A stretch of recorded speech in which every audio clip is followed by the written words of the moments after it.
ब्रह्मांड के रहस्यों और पौराणिक गाथाओं के इस विशेष अंक में आप सभी का स्वागत है। क्या आप जानते हैं कि ब्रह्मांड की सबसे विनाशकारी शक्ति और दुनिया के सबसे अभिमानी योद्धा के बीच जब आमना सामना हुआ तो उस मंजर ने पूरी सृष्टि की रूह कपा दी थी। कल्पना कीजिए एक ऐसे मंजर की जहां लंका पति रावण की वे 20 भुजाएं जिन्होंने स्वर्ग के देवताओं को घुटनों पर ला दिया था, वो साक्षात महादेव के एक अंगूठे के नीचे किसी सूखे तिनके की तरह चटक रहा था। आखिर रावण जैसा विद्वान और शक्तिशाली सम्राट महादेव के चरणों में किसी असहाय बालक की तरह क्यों चीखने लगा? क्या वो चीख उसकी भक्ति की थी या फिर साक्षात मृत्यु का वो खौफ जिसने रावण के अहंकार को पल भर में राख कर दिया था? आज की इस विशेष वीडियो में हम उस रहस्यमयी घटना की परतों को खोलेंगे जिसे सुनकर आपके रोंगटे खड़े हो जाएंगे। ये गाथा केवल एक युद्ध की नहीं बल्कि उस पल की है जब महादेव ने ब्रह्मांड को बताया कि अहंकार का अंत कितना भयानक हो सकता है। रावण, जो ऋषि विश्रवा और राक्षसी कैकसी का पुत्र था, जिसके पास एक ब्राह्मण की श्रेष्ठ बुद्धि और एक राक्षस का अजेय बल था, उसने हजारों वर्षों तक घोर तपस्या करके ब्रह्मा जी से वरदान प्राप्त किया था कि उसे कोई भी देव, दानव, गंधर्व या यक्ष नहीं मार पाएगा। इसी अजेय शक्ति के कारण रावण ने तीनों लोकों पर अपना आधिपत्य जमा लिया था और अपने भाई कुबेर से स्वर्ण नगरी लंका और दिव्य पुष्पक विमान छीन लिया था। एक दिन रावण अपने इसी पुष्पक विमान पर सवार होकर आकाश मार्ग से अपनी विजय यात्रा पर निकला था। वो हिमालय की बर्फीली चोटियों के ऊपर से गुजर रहा था कि अचानक उसका विमान एक ऊंचे तेजस्वी पर्वत के पास आकर स्थिर हो गया। विमान की गति रुक गई और वो टस से मस नहीं हो रहा था। रावण को लगा कि ये किसी शत्रु की चाल है।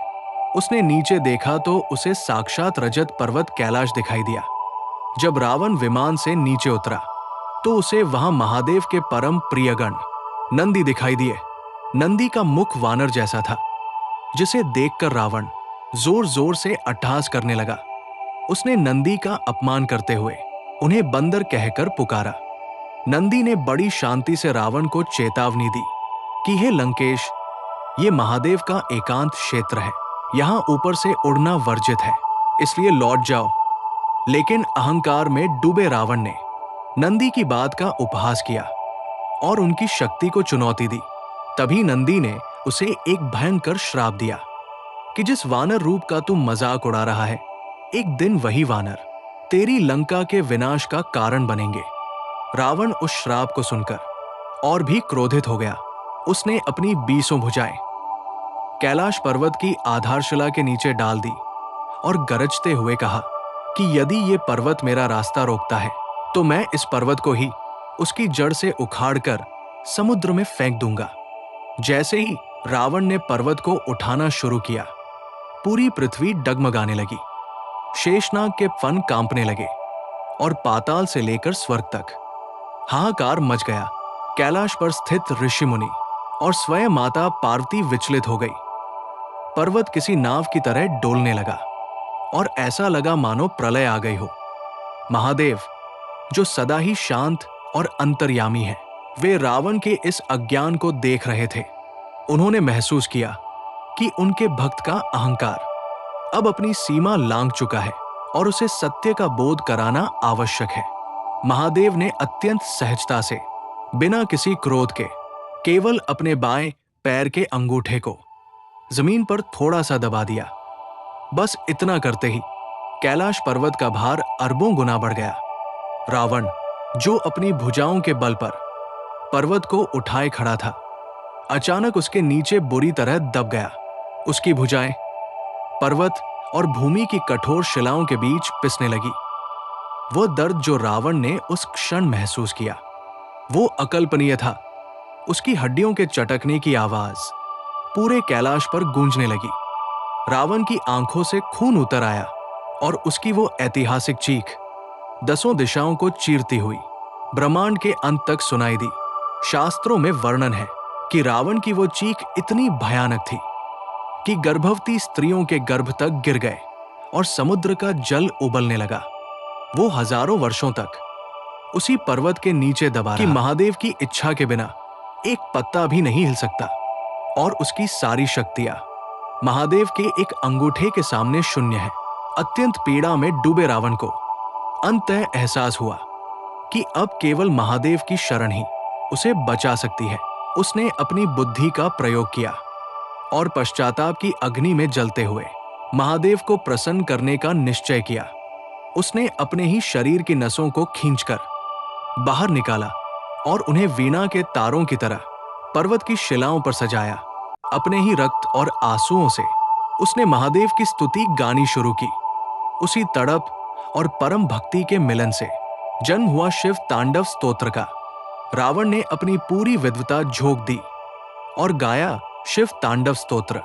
उसने महादेव के उन स्वरूपों का वर्णन किया जो सृष्टि का सहार और निर्माण करते हैं।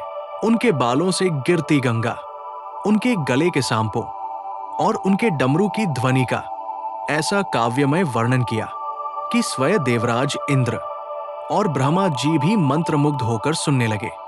जब महादेव ने देखा कि रावण का अहंकार पूर्णतः नष्ट हो चुका है और वो शुद्ध भाव से उनकी शरण में है, तो उनका हृदय पसीज गया। उन्होंने अपना पैर उठा लिया और रावण को उस भयानक पीड़ा से मुक्त कर दिया। महादेव ने उसे सांत्वना दी और कहा कि तुम्हारी स्तुति से मैं अत्यंत प्रसन्न हूं और आज से संसार तुम्हें रावण के नाम से जानेगा, जिसका अर्थ है वो जिसकी गर्जना से शत्रु कांप उठे। महादेव ने उसे अजेय तलवार चंद्रहास प्रदान की और उसे राजनीति, धर्म और संगीत का और भी गहरा ज्ञान दिया। ये गाथा हमें सिखाती है कि चाहे आपके पास सोने की लंका हो, दसों दिशाओं पर विजय हो या वेदों का अपार ज्ञान, यदि आपके मन में अहंकार का सूक्ष्म बीज भी मौजूद है तो वो आपके विनाश का कारण बनेगा। महादेव केवल सरल हृदय, अटूट प्रेम और पूर्ण समर्पण के भूखे हैं, बल या वैभव के नहीं। आज भी जब हम शिव तांडव स्तोत्र की गूंज सुनते हैं तो हमें उस महान भक्त और उसके अहंकार के अंत की याद आती है।